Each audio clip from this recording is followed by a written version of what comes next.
Hello, this is Scott Barron with Matchbook Learning, and we are very pleased to give you a bit of a taste of what it is to be a blended instruction specialist. So we have two folks here with us, Nichole Husa and Greg Hurst, who both have been blended instruction specialists for a few years now in Detroit with Matchbook Learning. And we wanted to give you a bit of an understanding of what do they do and how this has impacted the learning that's happening there at their schools in Detroit. So, Greg and Nichole, thanks for joining us here for a quick interview. Thank you for having us. Yes, absolutely, Scott. All right, Nichole, start us off. When you think about, when we try to describe a blended instruction specialist, sometimes people will say, you know, they kind of have never heard that title before. Can you tell us just kind of briefly, what exactly does a blended instruction specialist do? Sure. Well, we are tasked with the challenge of managing and supporting the turnaround process, helping to turn around low-performing schools. And we do that by building the capacity of the teachers and the administration in the buildings that we partner with. And primarily, we're able to do that through coaching teachers. We observe each teacher in the building about 40, that's 40, times each year. We have coaching sessions with our teachers regularly. And really the magic happens is when we have our coaching sessions, because we know the teachers so well, we're able to deliver on-demand, tailored professional development to the teachers right then and there based on what we're seeing in the classrooms. Oh, that's great. And you said 40. Yes. Correct. Wow, that's awesome. So Greg, well then how does your role as a blended instruction specialist really contribute to the success of your teachers and of course your students? Well, Scott, when you think about those 40 really targeted observations for the teachers, the administration of a school, they don't have the time to do that type of detailed observation with the instructional staff. So what we're able to do is we're able to, and one, we actually do tandem observations. So we're able to take a look and really see those skills that those teachers really need support on. Once we're able to identify where some of those strengths and weaknesses are, we're able to come back to the table, develop personalized professional development. So now you're taking a whole student-centered approach, and it's becoming a more teacher-centered approach when it comes to professional development.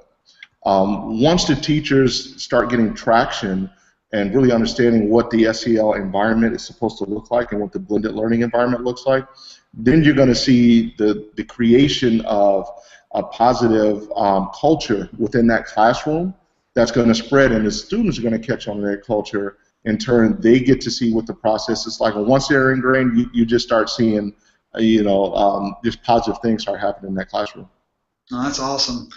So, Nichole, then what are the keys to success for the blended instruction specialist? I mean, how do you really, you've been doing this now for a few years, and I know been successful in a couple of different schools there. What's the secret sauce to success as a blended instruction specialist? Sure, I think it all starts with a shared vision. That Matchbook, ourselves as blended instruction specialists and the leadership of the building and of course even the teachers and the students, that we're all on the same page and we all believe in and understand how to implement blended learning and student-centered learning. So it really starts there with a shared vision.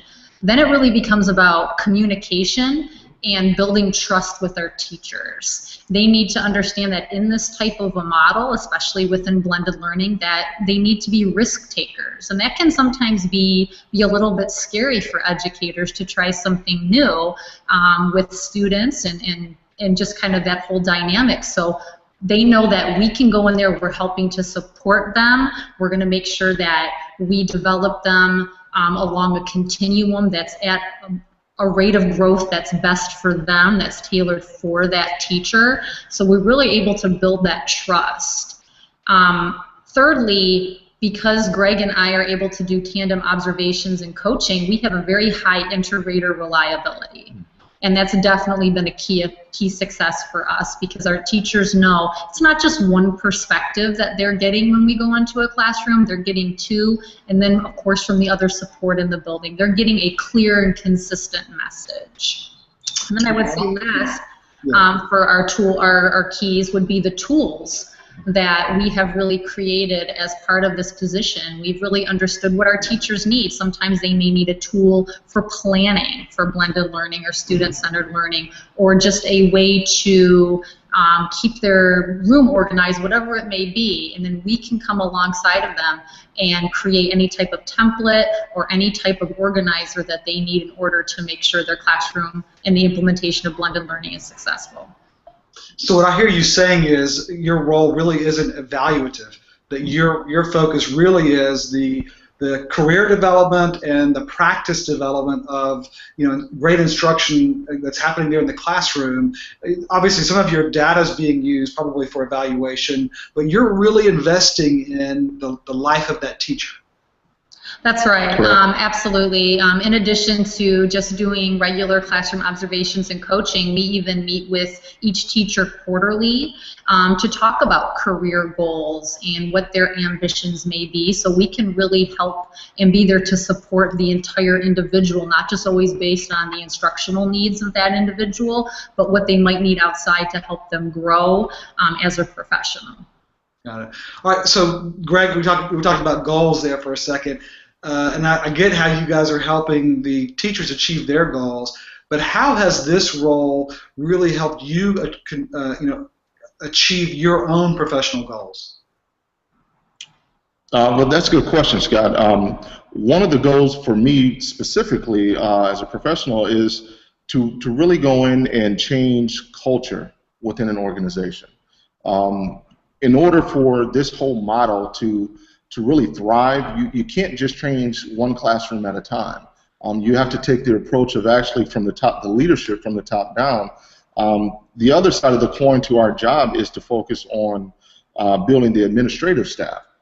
So that's been kind of my interest. So along with us coaching the teachers, we perform alignment meetings with principal, assistant principal, pretty much your administrative staff, all your coaches and everyone. That's been a big piece for me, because one, you get to develop those relationships, but also you get to really change that culture and that cultural aspect in the mind frame of education in the 21st century. And that's been one of the big things and big drivers for me as a professional with Matchbook. Makes sense. So last question for both of you. How is Matchbook, because Matchbook's now looking for a blended instruction specialist over in Newark at the Merit Prep, and so you're growing, the company's expanding. How has Matchbook invested in you to help you succeed? Scott, I don't know of really any other position that's out there that allows professionals such as ourselves to really be innovators. We are creating and iterating on things that are revolutionary in the educational realm. And this is definitely something for a highly creative, problem-solving individual who's really looking for a challenge. We're never usually just handed tasks. We have to create all of this. We have to be able to analyze what's going on in a classroom, what's going on in a building, whether it's culture or instruction, and then come up with a way to improve upon that within this model that's still evolving. So it's very exciting to be able to really be part of this whole creative process. That's awesome. I agree. Well, I know you guys are busy. It's quite a time of the year now as you're moving into this last quarter of the school year, because obviously the challenge of a turnaround school is just enormous, and we really admire what you do and how you're changing the lives of your teachers and of course with the students as well. So thank you again for the commitment that you have to leading the schools there, and we will look forward to continuing our conversation sometime here in the near future. Thanks so much, both of you. Thanks, Scott. Take care.